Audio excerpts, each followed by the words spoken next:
Lewis Hart for the Ring magazine. Delighted today to be joined here in London with Frank Smith, ahead of Dave Allen against Johnny Fisher 2, or Fisher Allen 2 I should say. Frank, good to see you here. How's things? How are you, mate? I'm good, mate. I'm good. How are you? I'm not too bad, mate. All the better for speaking to yourself. You're obviously here for a big press conference, good domestic rematch between Johnny Fisher and Dave Allen, 5 months on from their fight in Saudi. Yeah, I guess excited. Can't really beat a good domestic heavyweight sort of rematch in a sense. So yeah, excited for Saturday night? 100%. When you think back to that fight in December, obviously it was amongst a show, a stacked out show as always in Riyadh, but that huge main event, and sometimes it gets a bit lost on those shows, being on the undercard. This is a massive main event. It's going to be sold out in the Copper Box on Saturday night, and a fight that everyone wants to see.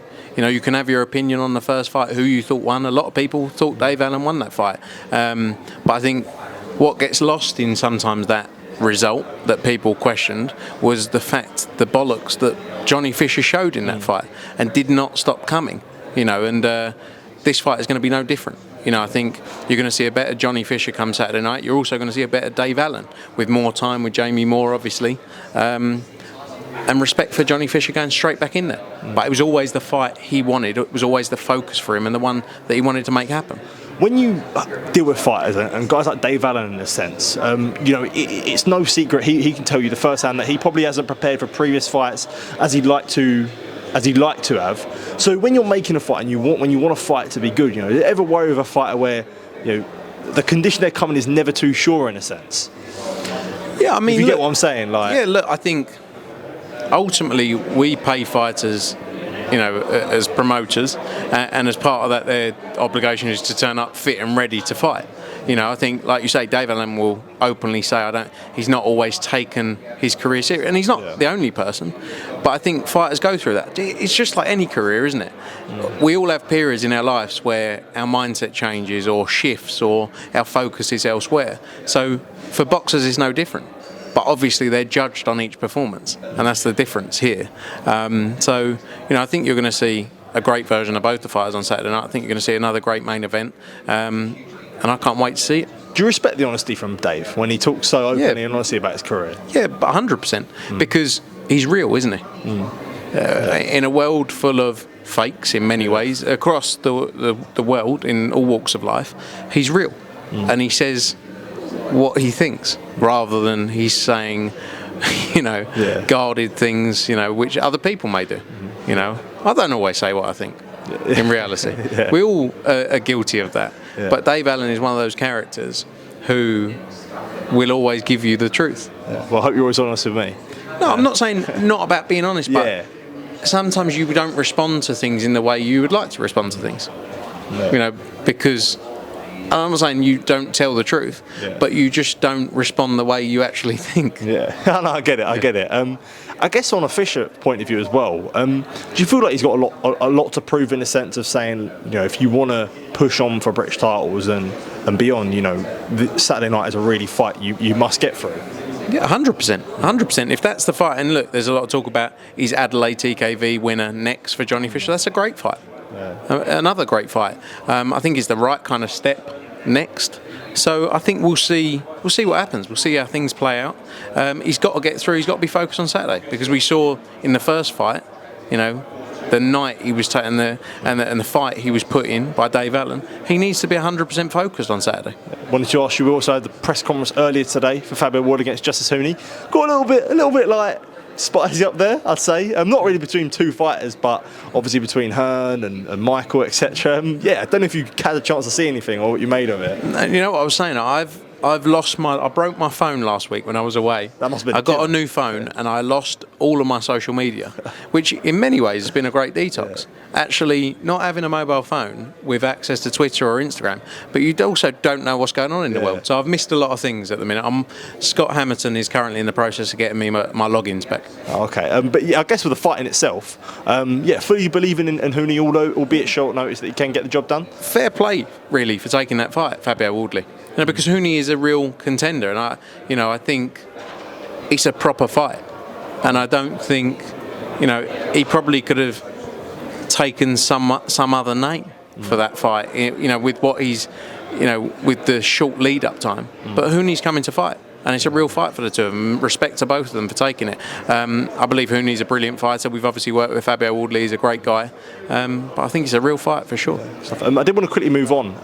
Tomorrow, obviously, got the press conference for the Third Ring magazine show. Shakur against the paid. They keep coming. Yeah, Belanga and Shiraz. Don't know why I nearly forgot that. Yeah, but obviously a venue announced as well. Louis Armstrong Stadium.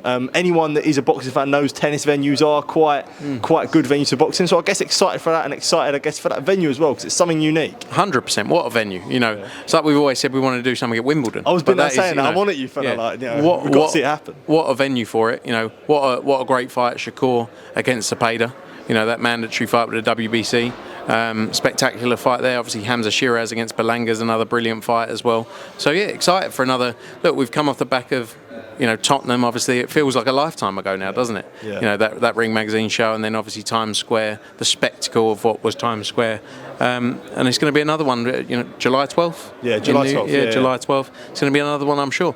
When you have, obviously, no secret, the MVP show to say that Taylor Serrano 3, how do you think that dynamic will work in terms of, obviously there will be at points where media they do clash, but do you think both can benefit from each other when you've got two big fights in the same city on back-to-back weekend? Yeah, for sure, because people are going to be in town. People are going to be there, media are going to be there, and it gives people more to go and see, and more people talking about the sport. I don't think it's necessarily detrimental. I think it's good. They're two massive nights, obviously. Yeah. Frank, I did want to move on, and I guess did want to talk to you about a sensitive topic that you could say. We did see Chris Eubank Jr. on Diary of a CEO, and Stephen Bartlett brought up obviously the relationship between yourself and his sister, and Chris spoke quite openly about it, and I guess he made his own comments on it. And about the fight, and about, I guess, yourself and Eddie. From your point of view, disappointing to hear. How do you take it? If you're being honest. Being honest, look, it's very personal. It's not business really for me. If you separate out, I'm not going to get in a personal back and forth over camera about my brother-in-law or anything in relation to whether it was him or someone else in my family. It's just not the way I work. Even when he called me a scumbag, I never responded. I've never said anything detrimental about him, because I don't think personally it's the way to do things. Each their own. He's well within his right to have his opinion, isn't he? But I'm not going to go down that road of going back and forward on a personal level about it. From a business standpoint, obviously, I will defend myself always from a business standpoint, because, I think, when you say I'm dangerous and untrustworthy, I've never heard that before. I think if you speak to anyone in the industry of boxing, I'm not saying I'm loved by everyone. I'll be honest, you have to be realistic. I'm very honest. I'm the most honest person you will meet in the sport of boxing, and straight. And I, sometimes to my detriment, because you have to understand, boxing and sport, people like smoke being blown up their arse and being told good things. I'm not that guy. I'm the truth. I will tell you the truth, whether you like it or not. And in the short term, it doesn't always work out. Long term, when you have relationships, it's different. Because people go, yeah, fair play, right thing, you said the right thing. So I think when you say about being untrustworthy, dangerous, I can't agree with those things. That's not me as an individual. And I don't know what else was in there. And also, if I'm such a scumbag and untrustworthy, dangerous as a business, etc., why did your team want you to sign with us, up to 10 days before you signed with Boxer? I was having conversations with them. Yeah. So if we're that bad, why are you even having conversations with us? Yeah. If you ask his team, ask Napa, who's part of his management team, and Napa said, you're the best promoters, I think Chris should sign with you. Ask him. And if he should say that, because that's what he said to me. And otherwise we'll put him on one of your lie detector tests that you do. So yeah, that's what I kind of get confused with. I'm not going to go back and forward on the personal thing, because it's not the way I am. He's right now, he's Mother Teresa. He can't say anything wrong. So he paints a perception, paints a view of me, which isn't me. You've known me long enough. A lot of people know it's not me as a person. But I'm not going to get into a tit for tat back and forth, because I don't think this is the way to do it. Yeah. He's never had a conversation with me personally about anything. And I will always be, if you sit down with me and say, you said X, Y, Z, or you did X, Y, Z, I'll give you the reasons why. You might not agree with them, but I will never shy away and lie from why I did what I did. You know, and that's always difficult for me. Is like, if you're going to come out and say these things, at least have a conversation. You know, that's the thing, as you say. If there's not been that conversation to put that opinion out on a public platform where, like on Stephen Bartlett's, where that's millions of people to see. On that level, if there's no prior conversation, you must share some disappointment with that, because as you say, it is personal for you. Yeah, well, of course I share disappointment, but again, if this was anyone else, I'd say a lot more. Yeah. But that's not who I am as a person. I'm not going to draw my family life into the public life of this, because it's not who I am as a person. It's never going to be who I am as a person. I will sit and have a conversation with you and talk to you about anything and your views, etc. And I've not always aligned with loads of people. Like, I've just seen Joe Cordina, right? Joe Cordina, we had a tit for tat, and then he came into the office. I sat down with him. We had an hour-long conversation. It was like, yeah, good. Like, so many things can be misconstrued.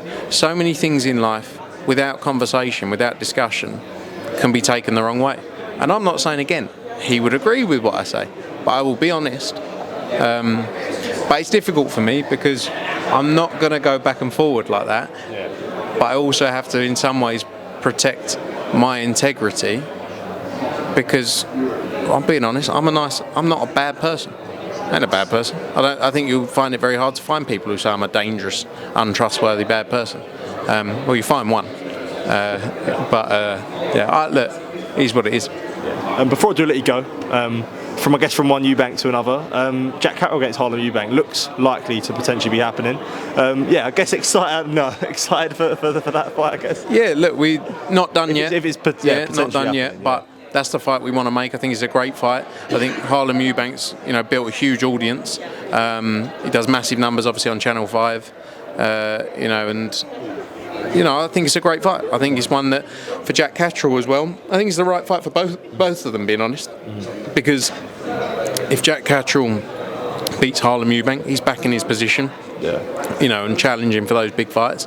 And if Harlem Eubank wins, he sets himself up for the mega fights, because he's got the name, he's got the profile, but he's probably been missing that opponent, in truth, before this, to put himself in that position. Yeah, it's good stuff. Frank, appreciate you taking time to speak to me. Always good to see me catching up. Sure it won't be too long to just catching up again ahead of Saturday night with Dave Allen and Johnny Fisher. Good to see you, mate. Appreciate the time.